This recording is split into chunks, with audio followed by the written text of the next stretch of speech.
Hello, everyone. I'm Matthew. I hope everyone is doing great. In case you're wondering, I'm here as the representative of Group 3. And my job here today is to give you a brief tour about what Group 3 has done. So, first of all, there are 4 members of the group, and they are Soksopekneet, Lexopectida, Kangsi Kong, and Yatsonita. These people will be the ones who are responsible for Chapter 10 of The Village by the Sea. As for their table of content, they will first start with the summary of Chapter 10 of The Village by the Sea. Then, another member will take over and tour the audiences about the analysis of the characters in their studied chapter. The third member will illustrate about the theme analysis and the main message of the chapter. And last but not least, the last member will show everyone about the relation of the studied chapter with the real-life situation. So, without further ado, Sopekneet Sok will start telling everyone about the summary of Chapter 10. The monsoon season was coming. Mr. Panvala had taken Harry to Wally Seaface, where he always goes once a year on a day in the first week of June, to witness the approach of the monsoon. There, Mr. Panvala bought Harry coconut and puffed rice, making him feel like a child once again, and not a worn and very adult. The combinations of the roaring wind of the sea with his sauce tank, the sharp stings of spray from the wave, and the sight of the great ocean stretching out all the way to Africa made him feel lighter and happier than he could ever remember feeling for a long time. It sounded like a pleasant time of the year. However, Harry did not know that the monsoon was making it hard for people of Bombay. On the 10th of June, the storm came out of the sea and poured on the city. Harry, just like any other citizens of Bombay, stayed indoors and watched the rain.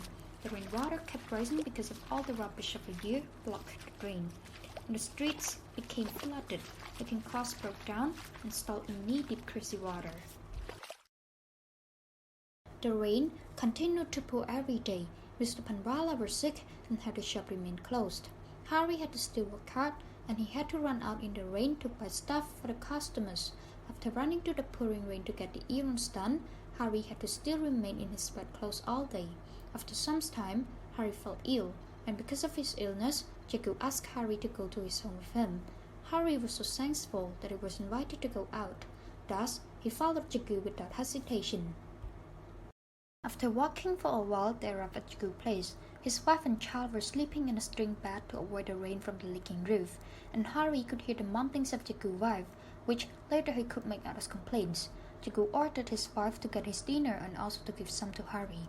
She was mad and complained that he shouldn't have brought Harry with him because their situation was already hard for them. Jagu and his wife had a bit of uproar. Then Jagu decided to go out to the toddy shop. Jagu's wife and Harry later talked, and she softened a bit after learning about Harry's life, which shared similarity with hers. That morning, Harry went with Jagu to get the medicine from the dispensary and told Jagu that he would go back to live in the shop because he did not want to cause trouble for Jagu and his family. One day, the watchman of the tall building, who had brought him to the Sri Krishna eating house, stopped by and told him about the Silva family information and that they had come back from abroad. The situations of Dal during the monsoon was brought upon Harry to the radio played by a customer in the eating house. Things at Dal are not pretty just like in Bombay. Fishing boats and fishermen at Harry village were reported missing. Those fishermen actually had been warned by Biju that their boat wouldn't be able to hold the storm. However, they couldn't stay at home anymore. They wouldn't have any money nor fish to feed the family.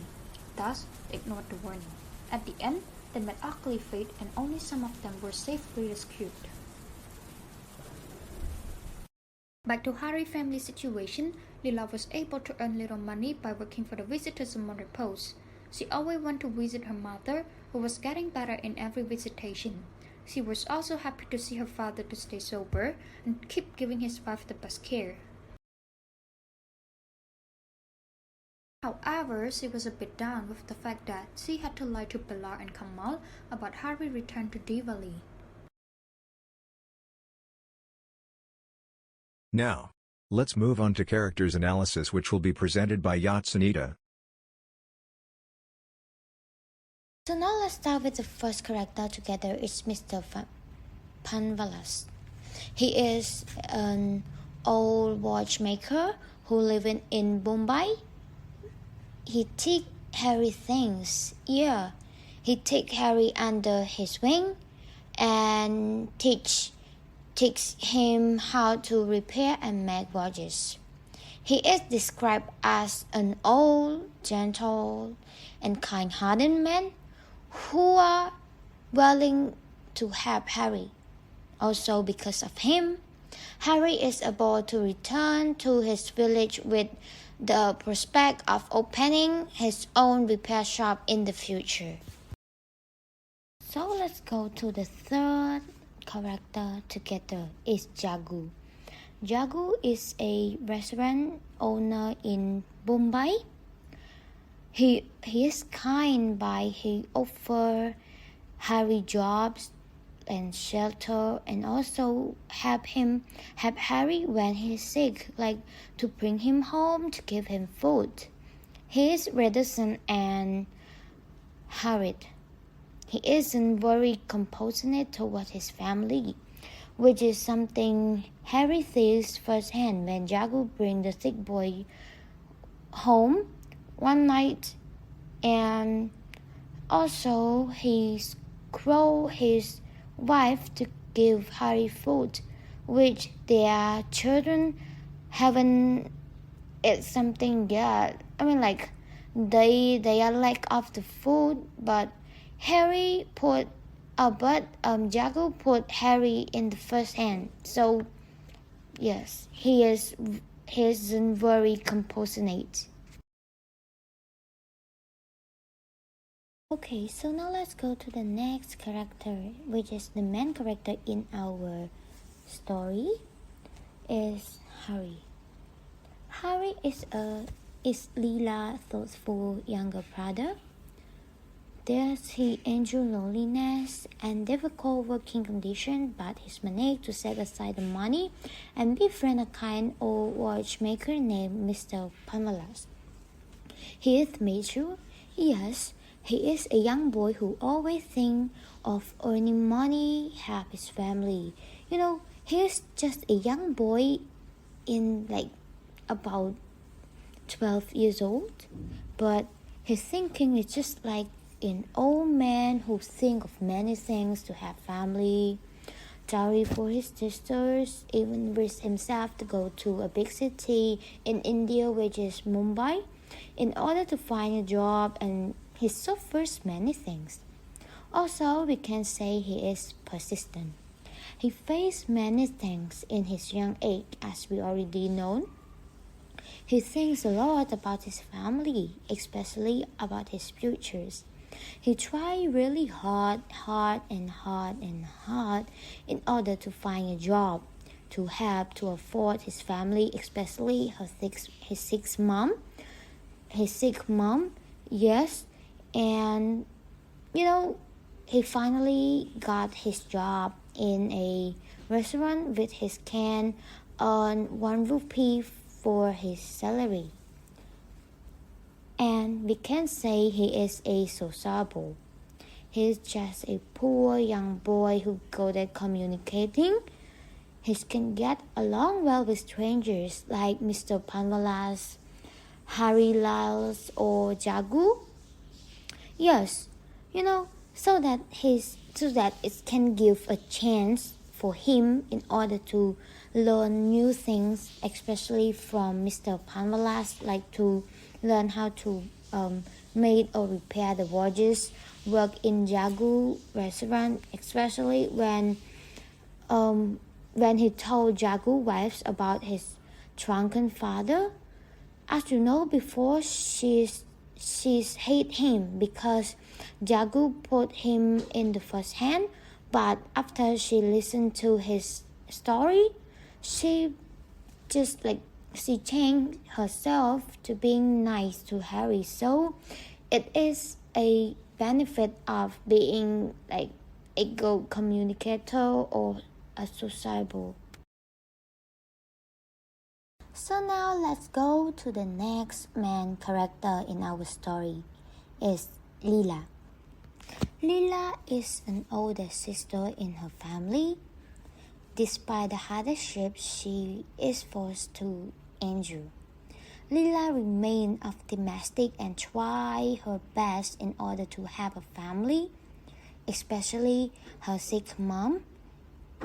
She takes over the responsibility her mother had and take care of her younger sisters while also cooking and cleaning around the house. She does what her mother does. She is also a mature girl. She's grown up quickly just like her brother Harry, which is thoughtful about her family, taking care of her family, know about her role, her responsibility as an older sisters, and especially she know best how to solve the problem, especially to tell the Siwa's family about her mother condition in order to have her mother to the hospital in order to save her mother's life. So moving on to Jagu's wife. She is a wife of the Jagu. She's very troubled and pitiful. She have to do house chores and looking after her family. She's very care about her family, and she is entirely hostile to Harry when Jagu brings the boy home, but she's later kind to him because he convinced in her that his father drinks and beat his mother, so this can make her feel pity and understand Harry's condition since she feels so pitiful for her.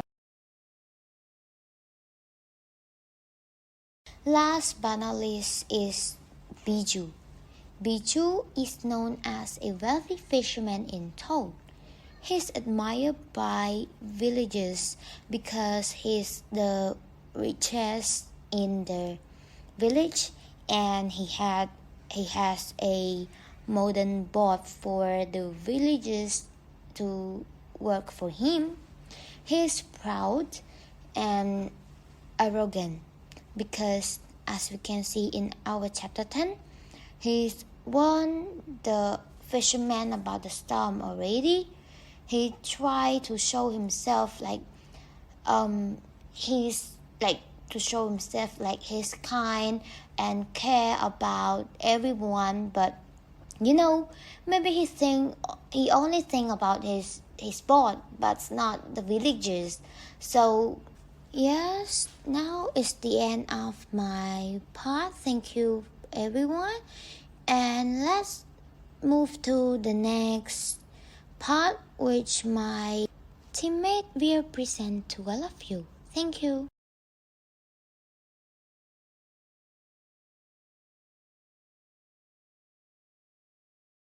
Next stop. We have the theme analyses of the chapter, which will be presented by Sopekti Dalek. Throughout Chapter 10, I have discovered that there were several themes that were addressed quite neatly within it. Now, the first theme to be addressed is the life challenges that can be found in the story. It has already been known that our main character in this chapter, Harry, has been struggling to get by in life since the beginning of the story. He had to sacrifice his education to be the breadwinner for the family instead of his alcohol-addicted father. In this particular chapter, there was an intense monsoon going on. Despite this, Harry still had to work day in and day out for weeks. He even had to go out in the rain to buy cigarettes for customers, and coming back all soaked with no time to dry himself up. Because of this, he started getting sick and was always shivering every night on the floor after working hours. Furthermore, he was also homesick and missed his family dearly, wondering how they were coping up without him. Such experience was the life of young Harry.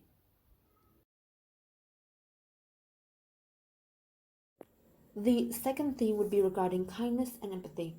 This theme was well illustrated by Jagu and his wife. In the chapter, when Jagu noticed that Harry was cold and shivering on the floor, he offered to take Harry to sleep at his house, to which Harry complied with no hesitation. He was simply grateful for the offer. Regardless of his terrible living condition, Jaku told his wife to prepare food for the poor boy as well, and his wife strongly disagreed, but still gave in anyway. In addition, Jaku even offered to take Harry to the dispensary for medicine the next day to help cure his sickness, which he also did. Up until this point was the pure act of kindness from Mr. Jaku. When Jaku left to drink, Harry was left to remain with his wife. After a while, Harry decided to break the awkward silence and started the conversation with her. He began talking about his family circumstances and the things he had to go through to get this far. Despite the earlier dispute, the two relate to each other strangely well. Jago's wife seemed to empathize with the boy since they both were going through hardships in life. To top it all off, even when both parties were suffering, neither of them were selfish or wished for the other's demise, and that is really a human. The third theme talks about the ignorance and arrogance of the fishermen. Back in Alabag, the fishermen could not stand staying in the house any longer because of the monsoon, much less 3 months. They were bored, restless, and were dying to go out to sea. Hence, a party of fishermen set out in their boats under the dreadful weather to get out of the house and to fish.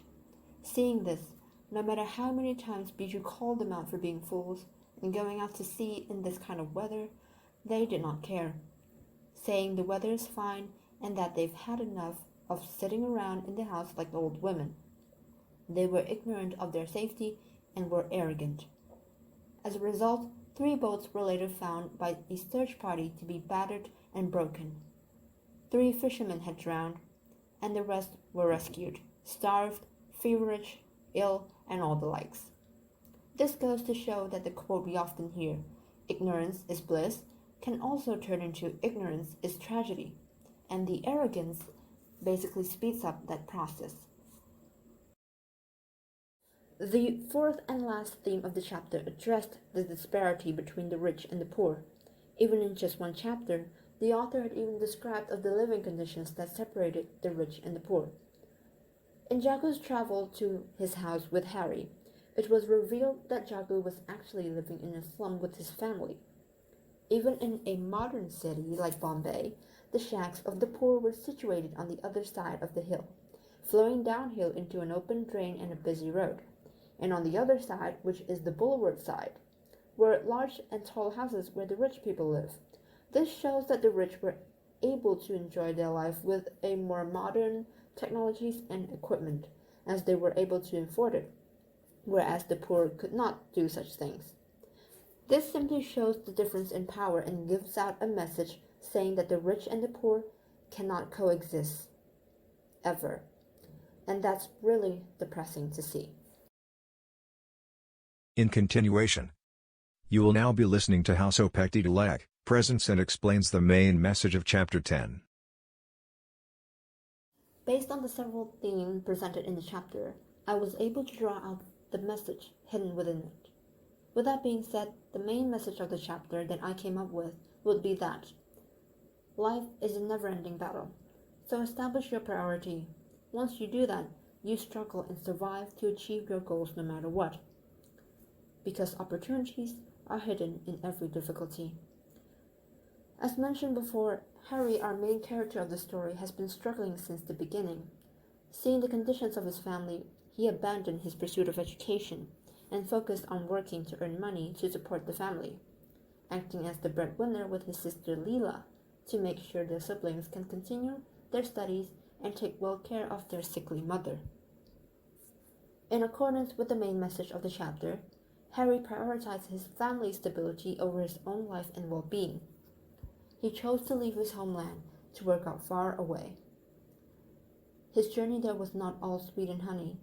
He had to travel so much in trying to find food, shelter, work, and money.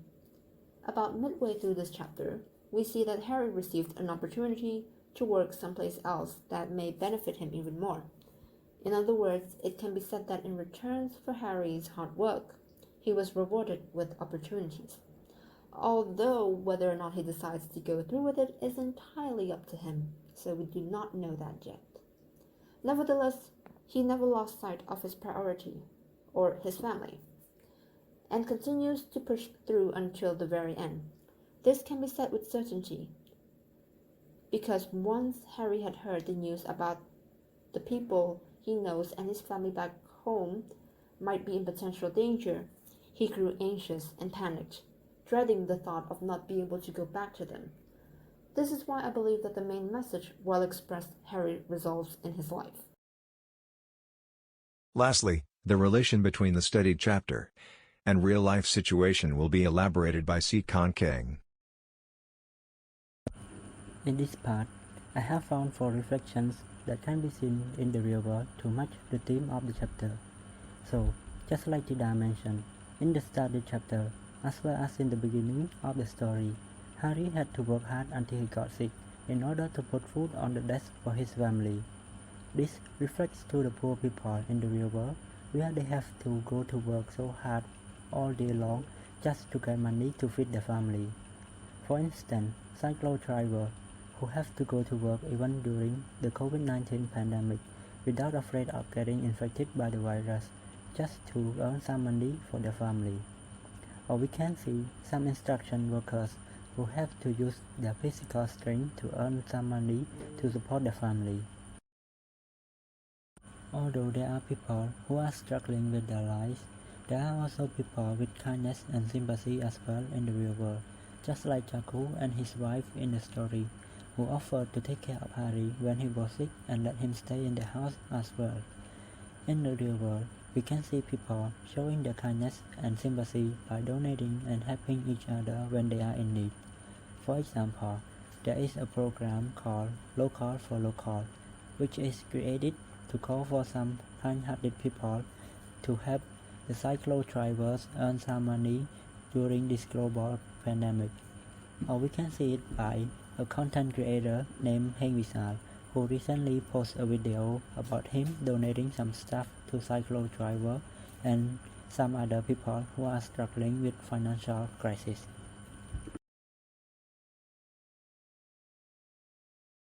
But unfortunately, there are also some people who are ignorant and arrogant as well in the real world, just like in the particular chapter. In the chapter, the ignorant and arrogant actions are portrayed by the three fishermen, who ignore Bucci for calling them fools for going out to the sea in such a bad weather. This kind of ignorance can exactly be seen in the current situation of Cambodia, where a lot of people ignore what the government consistently urges them to do, which is asking them to not go outside of the house if not necessary to prevent the spread of COVID-19. But they do not listen at all, they just keep going out like nothing happens. Last but not least, this particular chapter also mentions about the huge difference between the rich and the poor, which also reflects to the real world. Phnom Penh, Cambodia as an example. In Phnom Penh, the fancy capital of the country, has many rich people. Some of them even can afford to earn more than $1,000 a day. Yet, there are some poor people in this fancy city who cannot afford to earn even $5 a day, which create a massive gap between the rich and the poor, just like in the chapter. In the chapter, Jagu lives in a slum, even his city, Bombay, is a modern one. I think the presentation of Group 3 has come to an end. Thank you for listening. Also, it is already time for me to go. I hope you did enjoy our spent time together. Goodbye. But wait. If you still have any doubts, you can ask your questions to the 4 presenters, alright?